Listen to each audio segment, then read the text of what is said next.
Sí, señor. Muy buenos días, muy buenas tardes, muy buenas noches a la audiencia de Detona, que el día de hoy nos acompaña, como de costumbre, en una emisión más de los programas de entrevistas que hacemos a nuestros invitados, que el día de hoy no es para menos. Para mí es un gusto de veras saludar a Sergio Elías Gutiérrez. Bienvenido, mi querido Sergio.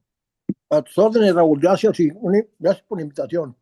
Al contrario, nomás déjenme hacer un antecedente.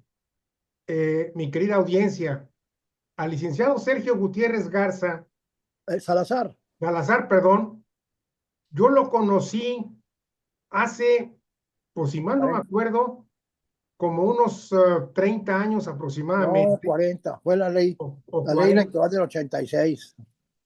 cuando estábamos modificando la ley electoral. Exactamente. Y el licenciado Sergio era el representante del gobierno del estado en aquella época y su servidor estaba presidiendo el Partido Acción Nacional. Y tuvimos la osadía, la encomienda de modificar totalmente la ley electoral para, para que la Comisión Estatal Electoral fuera ciudadana. Fue un proceso, no recuerdo el tiempo, Sergio, pero creo que fue alrededor de un año lo que nos llevó para poder concretar este proyecto, y fue con la participación de todos los partidos políticos que en aquella época existían, Y hasta ajenos, como Javier Livas. hasta ajenos también. Y gracias a la paciencia de Sergio, logramos concretar lo que fue entonces la Comisión Estatal Electoral Ciudadana, que si mal no me acuerdo, fue Nuevo León el tercer o cuarto estado que logró concretar esta iniciativa y que ya no la siguiera manejando el gobierno como se había hecho en forma tradicional. Así que pues ya se podrán imaginar todas las experiencias que tuvimos. Y te agradezco mucho, Sergio, porque en esa época tu presencia fue muy valiosa. Espérame, te voy a mostrar una cosa que te recuerde algo.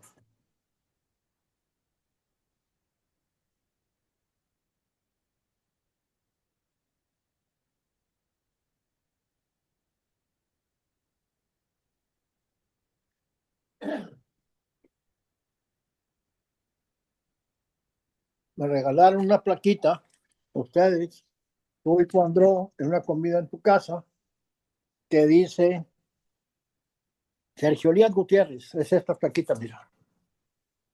Ah, sí, cómo no. Aquí la tengo en la mesa con lápices y no solo los trabajos grandes dan fama, los trabajos que se te confían y los haces bien te engrandecen. Gracias. Abril de 97. Fíjate. Fue cuando terminamos y hicimos una comida en tu casa allá en la sierra, Sí, sí, donde cómo no, me vivías antes. acuerdo. Qué padre, Aquí tengo la plaquita. qué padre, qué bonito recuerdo.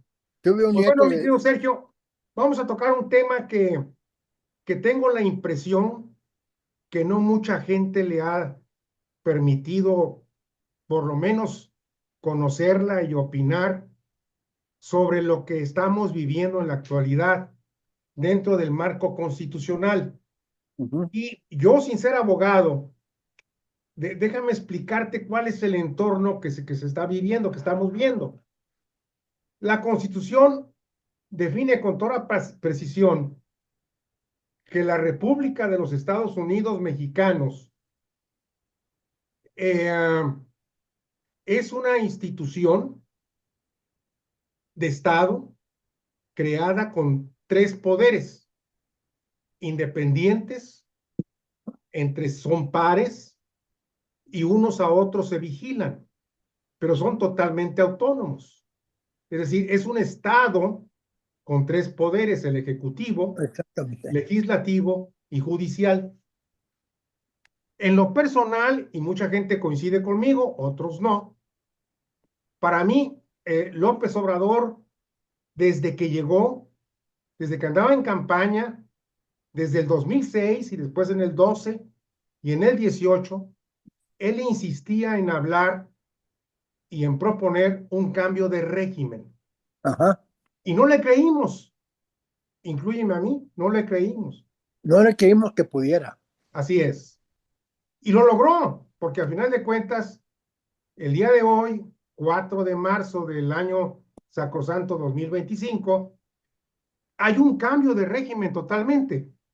¿Y por qué Ujú. digo que hay un cambio de régimen? Y es ahí donde solicito tu ayuda, ya como jurista, ya como constitucionalista, que nos expliques cuál es el cambio de régimen, porque yo en la actualidad veo un solo poder nada más, ya que el poder legislativo que existe, pero depende totalmente del poder ejecutivo, y el poder judicial, el día 1 de junio, que será electo, entre comillas, por el pueblo, estará sometido y sujeto a las indicaciones del poder ejecutivo. Entonces, para mí ya no existe la división de poderes. ¿Tú qué opinas, mi querido Sergio? Mira, ese es un proceso largo porque al final de cuentas lo que la concibieron Montesquieu, John Locke y luego se plasmó en la Constitución francesa y luego la americana fue particularmente. Hay dos constituciones fundacionales, la francesa y la americana, que coinciden con un año de diferencia y en ambas se manifiesta la división del poder. ¿Por qué? Porque hay una frase de Montesquieu o de Rousseau, no recuerdo, que dice que la única forma de detener el poder es dividiéndolo. O sea, que el poder detenga el poder. Eso parecería muy lógico. Entonces, la circunstancia es, para cómo se hace la división de poderes, uno de ellos, el más importante, el legislativo, crea el marco jurídico. Y a ese marco jurídico se deben atener los gobernantes del Ejecutivo, los propios legisladores y también el Poder Judicial. Si no hay, bajo un principio que en la Revolución Francesa cobró importancia, el principio de legalidad. ¿Qué es el principio de legalidad? Parecería muy sencillo, pero es una frase que engloba la naturaleza misma del poder público. Los particulares tienen, como se llama, la autonomía de la voluntad. Esto quiere decir que tú puedes hacer todo lo que no se esté sancionado ni prohibido. En cambio, los poderes solamente pueden actuar con facultades expresas. Y en este país las facultades expresas son muy laxas. Si la gente tiene una discrecionalidad política muy grande, que se ha ido haciendo como... Al principio parecía que el Ejecutivo tendría que tener más poder porque era el encargado de enmendar los daños de las guerras y toda esa cosa. Y a partir de la Segunda Guerra Mundial aparecen los ejecutivos fuertes, los ejecutivos que dominan con el pretexto de que tienen que fomentar el desarrollo económico, reponer los años de las guerras, conducir al país, y al legislativo lo hacen a un lado, y al judicial también. A este extremo se llega, como ya está Trump ahorita y está la señora Sheinbaum también, estuvo López Obrador un periodo, cuando la dominación de uno sobre los otros poderes se produce por el fenómeno llamado la partidocracia. Sí, es más fácil mantener la división de poderes cuando hay partidos que detentan el poder participando todos. En, podemos recordar todavía que hace casi un año, el 5 de febrero, López Obrador dijo, no me quisieron dar la reforma electoral, que era una locura impresionante. Era regresar al más oscuro pasado del país con una reforma electoral y no se la aprobaron. Pues muy bien.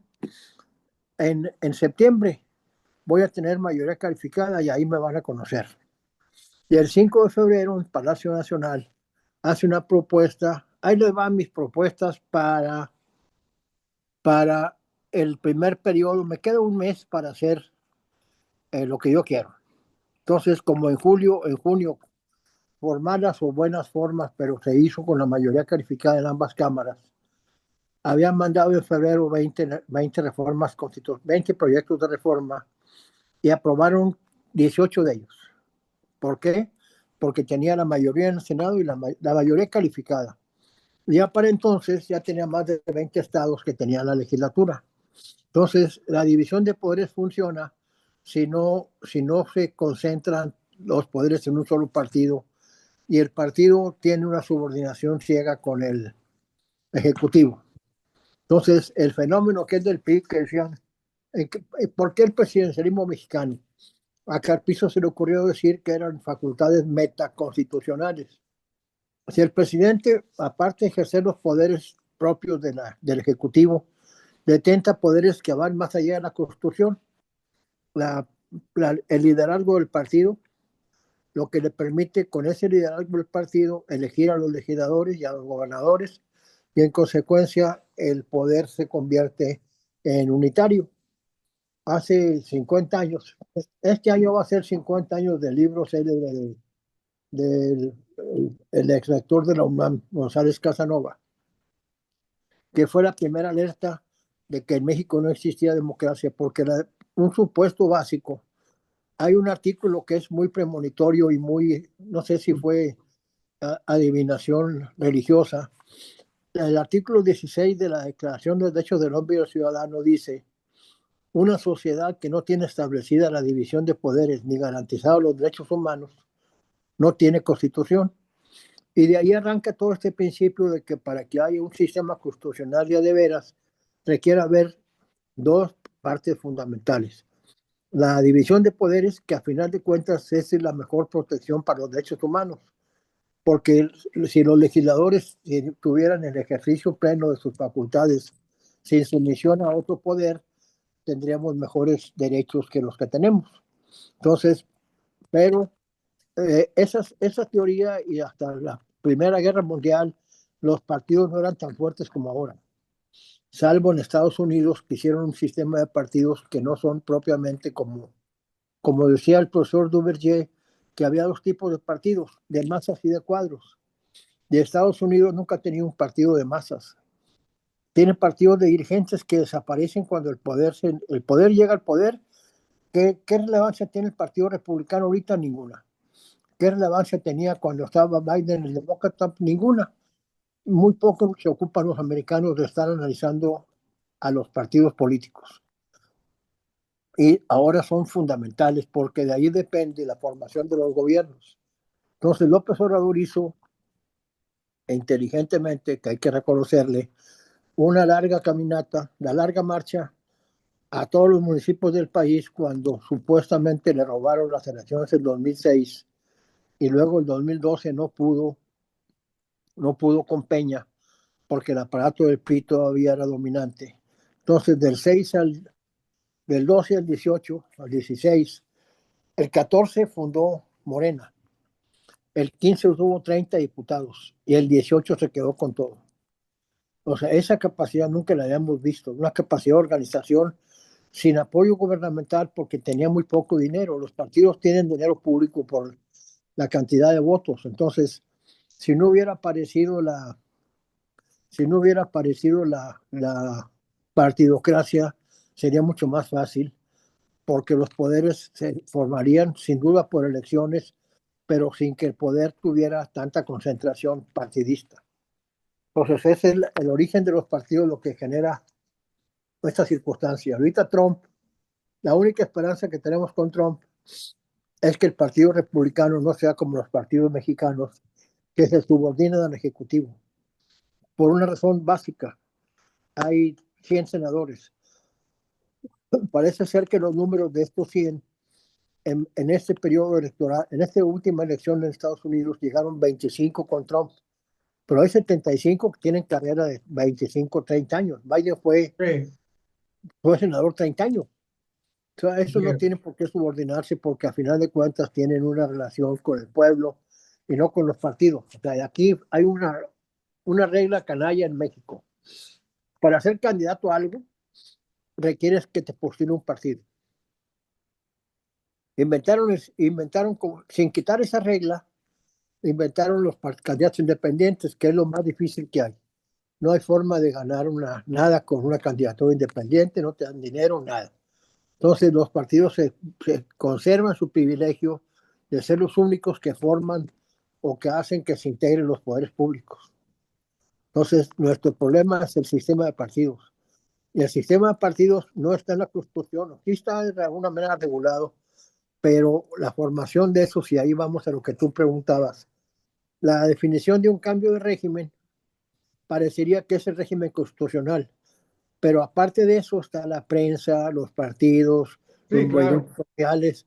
Entonces, lo que hizo López Obrador fue efectivamente cambiar el régimen porque se llevó en 6 años, en 10 años, el año del 14 al 24, integró el partido más fuerte que haya existido en México, aún en los tiempos del PRI, porque entonces no tenía ninguna reglamentación. Había un camino que tú criticaste y que tenía razón. Entrabas al gobierno y entrabas a un sindicato y entrabas a una escuela Sí, y entrabas al PRI. sí, Entonces, mucha gente entramos hacia el PRI porque yo entré al gobierno en el 67, cuando tenía 20 años, 21. Entonces, esa era una regla y había todavía, ustedes la quitaron afortunadamente con Elizondo, que decía cooperación. El recibo del gobierno, tu salario decía 10% cooperación y no decía para qué. O sea, la burocracia entera cooperaba al mantenimiento del PRI porque no había financiamiento público todavía. Cuando eso se desaparece por razones obvias de que ya había más pluralidad, ¿qué hace el 76, el 96 que hace Cedillo? Establece el financiamiento y tú te habrás de recordar que el PAN se negó a recibir el financiamiento sí, público en la primera elección y sí, después se dio cuenta que no podía haber elecciones sin dinero. Pero la primera dijo, no, no, no, yo no voy a dar a las escuelas. Y el IFE le prohibió entonces que los mandara a las escuelas, porque era como desvío de recursos. Entonces, Morena también, al PRD tampoco le gustaba mucho la idea, pero en esa regla pusieron que el financiamiento de los partidos está en función de los votos. Y los votos de la Cámara de Diputados, que es la única que está cada 3 años, se reparten en dos formas. El 70% por la votación obtenida por los partidos y el 30% restante para actividades comunes ordinarias entre los otros partidos que existan. Entonces, cuando el PRI ganaba muchos votos de diputados, tenía mucho financiamiento. Y ahorita está al borde del colapso o del claro. calipso. Y el PAN también, porque tiene una muy baja votación, mejor el PAN que el PRI. Entonces, y el Morena tiene muchísimo dinero, tanto que va a gastar, compró 300 camionetas, no sé cuántas, una por distrito, o 30 camionetas para andar recorriendo el país afiliando gente. Entonces, ellos entienden que la permanencia fuerte del partido es la permanencia fuerte del gobierno si gana las elecciones. Correcto. Toda la división de poderes se atenúa por los partidos. Ok. Ahora, eh, qué curioso, ¿no? El día de hoy programamos esta entrevista, esta plática, y curiosamente el día de hoy estamos viviendo un evento muy significativo en nuestro país debido a la relación comercial y política que tenemos con Canadá, Estados Unidos y México, perdón,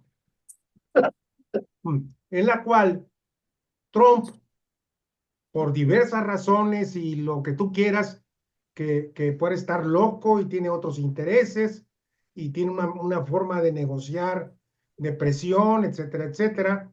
Pero el hecho es que el día de hoy México amanece con la aplicación, imposición más bien, de un 25% de aranceles en todos aquellos productos que México exporta a Estados Unidos. Estos aranceles también fueron impuestos para Canadá en el mismo porcentaje del 25% y para China en el 10%. Y cada quien va a establecer una estrategia de defensa. Ay, ¿Por qué saco esto a colación, mi querido Sergio? Porque, curiosamente, la presidenta Claudia Sheinbaum el día de hoy en la mañana, en su mañanera, dice que el del pue- próximo domingo, es la mañanera del pueblo, así es, así se llama. el próximo domingo en el Zócalo va a anunciar las medidas que va a tomar para contrarrestar esta decisión del presidente Trump. Es decir, va a utilizar ese movimiento que tú acabas de explicar con nitidez al pueblo, a la movilización partidista, para hacer su posicionamiento. No, no lo hace a través de las instituciones, sino a través de una manifestación eh, eh, de acarreados, la verdad sea dicha. Porque yo Claro. te puedo asegurar, y a la audiencia lo sabe perfectamente bien, que la mayor parte de los que van a asistir a esta reunión el domingo en el Zócalo no tienen ni la menor idea lo que significan los aranceles, el impacto económico que van a tener en su bolsillo, ni tampoco van a entender cuál es la relación con Estados Unidos y con Trump. Entonces, creo que esto está relacionado con lo que tú acabas de explicar y lo concreto con esta pregunta. El hecho de que Claudia Sheinbaum lleve a cabo este evento masivo para dar a conocer la decisión de las políticas públicas para defender la soberanía nacional sin la participación de las instituciones, pues significa una vez más que todo el poder está concentrado en el poder ejecutivo. ¿Qué Mira, opinas de esta interpretación? mira, yo te digo, hay una frase que se usa en Estados Unidos, que empezaron a usarse los presidentes cuando no tenían la mayoría, y creo que Reagan fue el primero que lo hizo así. Cuando no tienen la mayoría en el Parlamento o en el Congreso, como en Estados Unidos, le llamaban going the people, acude al pueblo. Entonces, aquí lo raro es que no se acude a los poderes públicos establecidos, al apoyo de ellos, sino que se busca el apoyo del pueblo. Y el pueblo no puede derrotar a Trump. O sea, es un pleito de gobierno contra gobierno, no es pueblo contra pueblo, no es armar un ejército popular para la defensa de la patria, porque lo que estamos padeciendo es la crisis norteamericana. El año pasado la deuda de Estados Unidos rebasó, la deuda pública rebasa más del 100%, más del 120% de lo que vale Estados Unidos. Entonces, ¿qué anda haciendo Trump? ¿Qué quiere decir el gamma, el Great American, hagamos al Sí, pueblo otra vez rico, el gamma? Bueno, entonces esa cosa tiene a Estados Unidos patas para arriba porque su fuerza económica está mermando, porque cada vez vende menos en el extranjero. Ya hay un desbalance entre el comercio mundial, entre que Estados Unidos lo publicó el norte hace unos días. Hace 20 años que entró, antes de entrar a la OMC China, Estados Unidos manejaba el 80% del comercio mundial y China el 5% y Europa el 8% y así. Una distribución muy desigual con la que hay ahora. Y ahora China maneja casi la mitad del comercio mundial, Estados Unidos el 30% y el resto hay una, un número pulverizado. pero poquitos porcentajes. Entonces esto hace que él ande buscando reponer la gloria de Estados Unidos. Hoy viene un dato que dice que Honda, que no es una empresa americana, prefiere irse a fabricar sus vehículos a Indianápolis para evitar los, eh, Los aranceles. los aranceles. Y esto fue porque fue una decisión política de Estados Unidos que parecía acertada. Voy a dejar, es muy caro manejar empresas. Alguna vez cuando vino la Ford Motor Company a Ramos Arizpe, salió un dato, cuando estaban los marquís de moda, son los Tesla de ahora, que decía, es que nos venimos a producir los marquises a Ramos Arizpe, porque aquí el precio final del producto, el 6% es mano de obra, y en Detroit el 20 o 25% es mano de Sí, obra. Entonces ya empezaban a entrar los carros de todo el mundo, Alemania, Japón. Japón se convirtió en una potencia automotriz y luego Corea. Entonces Estados Unidos era el fabricante de autos más grande del mundo y ahora no pinta. Si lo vas a Estados Unidos y lo ves, muy poquitos carros son Chevrolet. sí. Entonces esta cosa la quiere reponer. No creo que la pueda reponer en 4 años, ni creo que pueda aguantar ahorita porque esta forma de poner aranceles va a impactar en el bolsillo de los americanos, porque el que exporta o el que importa ya no va a absorber el 25% de impuesto, lo va Claro, a, lo va a trasladar al precio. claro. Entonces, ahí es donde pueden empezar los grupos de presión americanos que siguen siendo muy fuertes, porque Trump tiene el control de los poderes reales. Pero Estados Unidos hace muchos años practica una cosa que se llama la poliarquía. La explicación de la democracia americana le llamó un politólogo americano la poliarquía, Robert Dahl, creo, Sí. que era en Estados Unidos, además de los tres poderes, tenemos un chorro más. Entonces son la prensa, Wall Street, los intelectuales, las universidades. Entonces Los el poder grupos se de mantiene. interés. Exactamente, los grupos de interés se escucha a los grupos de interés y en México la academia no pintamos en nada, ni los partidos pintan en nada cuando el gobierno los tiene subordinados. O sea, nunca hubo verdaderamente partidos independientes. Lo fue el PAN en su momento, cuando era oposición. Cuando llegaron al poder se instalaron en Disneylandia, perdón, en Los Pinos, Sí, porque los Pinos es Disneylandia. sí. Ahí no, ahí tenías todo lo que querías sin levantar la voz, ni, nomás levantabas la mano y el Estado Mayor te proporcionaba todo. Y entonces se acomodaron a esa política. O sea, yo decía que Los Pinos era, y sabes, López Obrador lo sabía también, había una maldición en Los Pinos. Ahí te sentías que todos los problemas estaban resueltos, porque había un Estado Mayor muy eficiente, Claro. no pasaba nada. Entonces nunca tuvimos una formación política. La otra parte, yo alguna vez escribí que la burguesía mexicana se echó con el TLC. ¿Cuántos de los grupos importantes de Nueva Unión sobrevivieron a la apertura? Casi ni uno. Hay unos nuevos, pero casi ni uno. Le dijimos, oh, está Benavides. No, Benavides es de una empresa inglesa que se llama Walgreens. Sí, Oye, no, pues ahí está Alfa, no, ya Alfa ya no se llama Alfa, ahora se llama Ternium.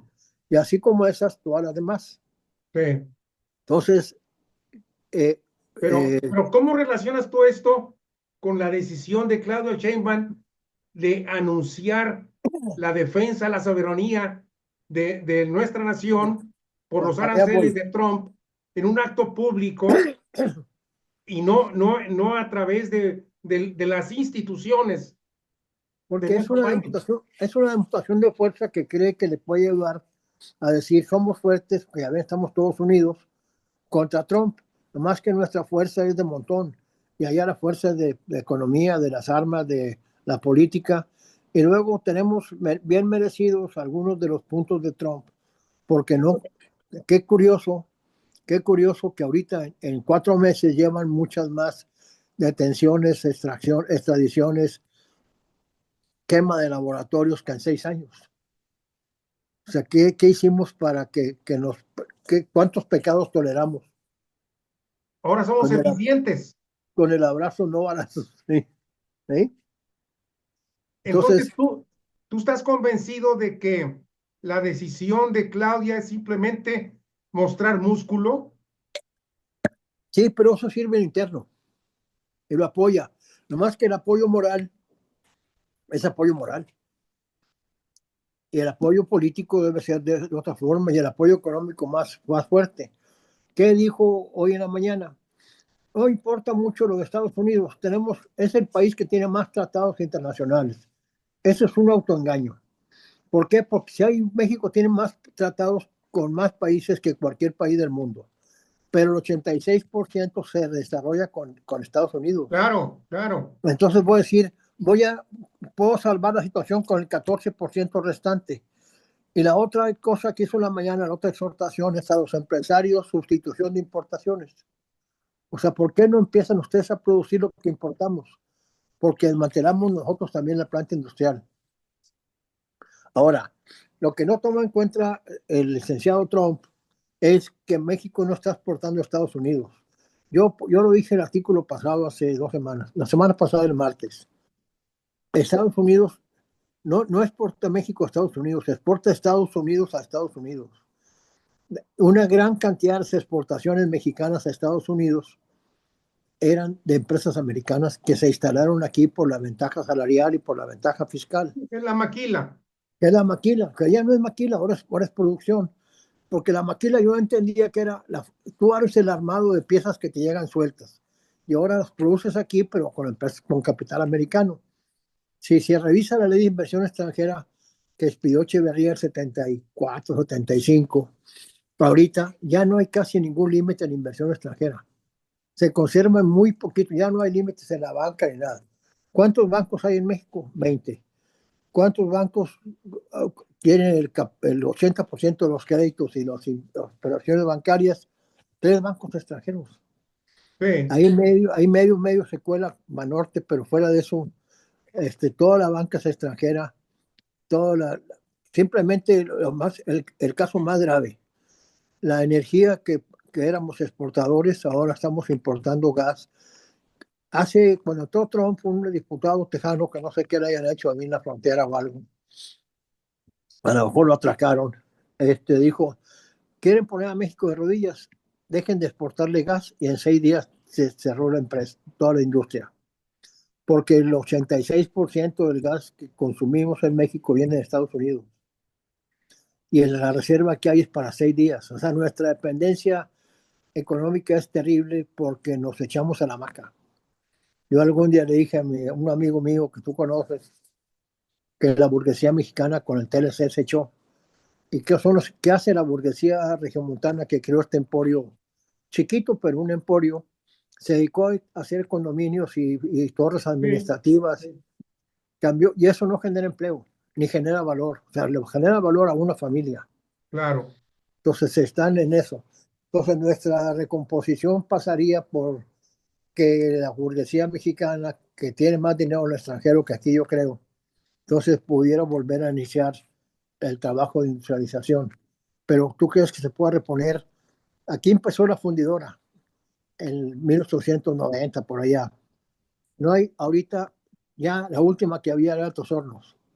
Ya no hay fabricantes Sí, de acero y Villacero, bueno, Villacero es comerciante y productor, pero la gran cantidad del acero está en manos de empresas extranjeras, ArcelorMittal y Ternium. Y esas eran una actividad fundamental en México como en Estados Unidos.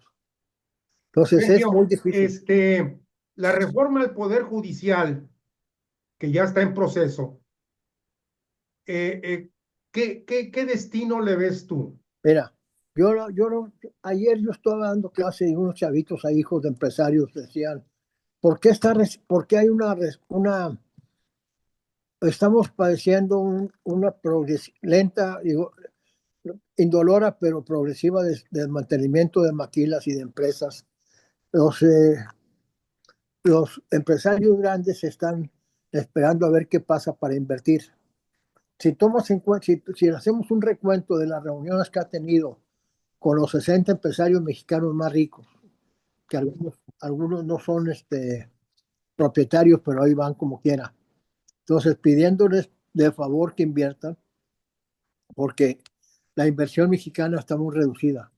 Está en otras actividades, sobre todo especulativas, ¿no? Sí, Entonces, reponer la planta mexicana industrial que se detuvo con el TLC, muchos dicen, hay inversión extranjera, pero el norte acaba de publicar que la inversión extranjera del año pasado fue la más baja en 36 años, sí, que lo que hubo fue reinversión. sí. Entonces, estamos dependientes de la inversión extranjera y esta se está retirando también por miedo a Trump. O sea, es muy complicado. La situación no está fácil. Se nota la preocupación de la presidenta. Me parece que está muy, muy metida en el asunto. No está, lo del domingo es absurdo. Es una recomendación de su jefe. Yo digo a su jefe, no gana nada con convocar al pueblo. Gana popularidad interna, pero esa que la deje para las elecciones, ¿no? Claro, Porque la tarea es mucho más compleja. Y luego en abril empieza la renovación del TLC, del TEMEC. ¿Qué va a pedir Trump? Recordamos que la última vez con Peña se cerró en Buenos Aires en una gira de todos los países, se firmó el TEMEC. Llega Trump a los días, se va a reabrir para las cuestiones laborales. ¿Qué hizo Trump a solicitud de los sindicatos americanos? Que pusieran un capítulo laboral sí, me acuerdo. donde te dice qué cantidad de presupuesto de un auto producido en México está hecho con piezas americanas. Y si no hay un alto porcentaje, se considera que no es americano Entonces, y luego te dice, en esas fábricas debe haber un porcentaje que gane cuando menos no sé cuántos salarios mínimos Sí, americanos. Entonces, y luego te hizo una regla que es muy benéfica, pero que no se ha explicado mucho, porque la dirección sindical se forma por asambleas abiertas y ha habido muchos casos en que unas empresas de la CTM en Guanajuato, que tenían 30 años de que llegó la Chevrolet, era el presidente uno de la CTM, en la primera elección perdió con un grupo independiente. claro. Entonces te están O sea, haciendo estás hablando de complicar. que estamos viviendo un problema estructural de fondo. Exactamente. Entonces, mira, yo alguna vez oí a López Obrador y publiqué un artículo. López Obrador dijo, una integración. Y yo escribí un artículo, la diferencia que hay entre el libre comercio y la integración económica. El libre comercio son quitar aranceles y libertad comercial. La integración va por la moneda, dijo, somos un país, somos una economía integrada. Pero si nos resistimos a la integración o no nos quieren integrar porque tenemos el ingrediente de la inseguridad, ¿por qué no hay libertad de tráfico de personas? ¿Qué es una integración de veras? La de Europa. Hay libertad de comercio, libertad de inversión y libertad de tráfico de flujo de personas. Los europeos de 27 países pueden vivir, residir y trabajar y hasta votar en elecciones municipales. O sea, ahí hay una verdadera integración. ¿Qué? Con todo eso, está flaqueando porque el mercado europeo dejó de proveer muchos bienes que proveía y Claro. ahora está dominado por los Pues es chinos. que no todo es perfecto, mi querido Sergio, Eh, eh, lamentablemente. eh. Caray, pues se nos acabó el tiempo, mi querido Sergio. Eh, No, pues yo estoy a tus órdenes, cualquier ha sido cosa. muy interesante, muy ilustrativo y pues yo me Creo que permitiría invitarte de nuevo dentro de sí, cuando tú me digas. ¿Sí? algunos meses porque esto va a seguir creciendo, va a seguir Sí. evolucionando y habrá nuevas aristas que analizar. Mira, yo tengo una cosa en la cabeza que no he podido justificar. Yo estudié mucho administración pública porque trabajé en eso. Lo que está pasando con los estados es que tienen demasiadas competencias y muy poco dinero.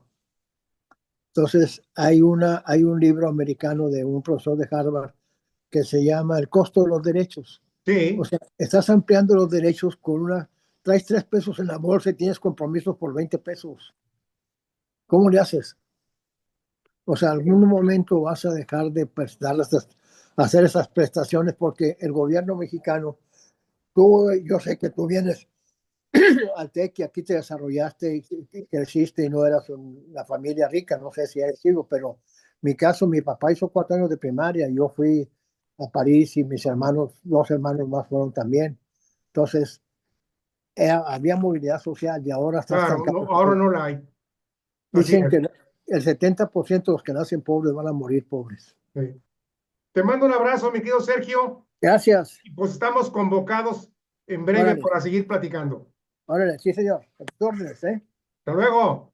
Luego.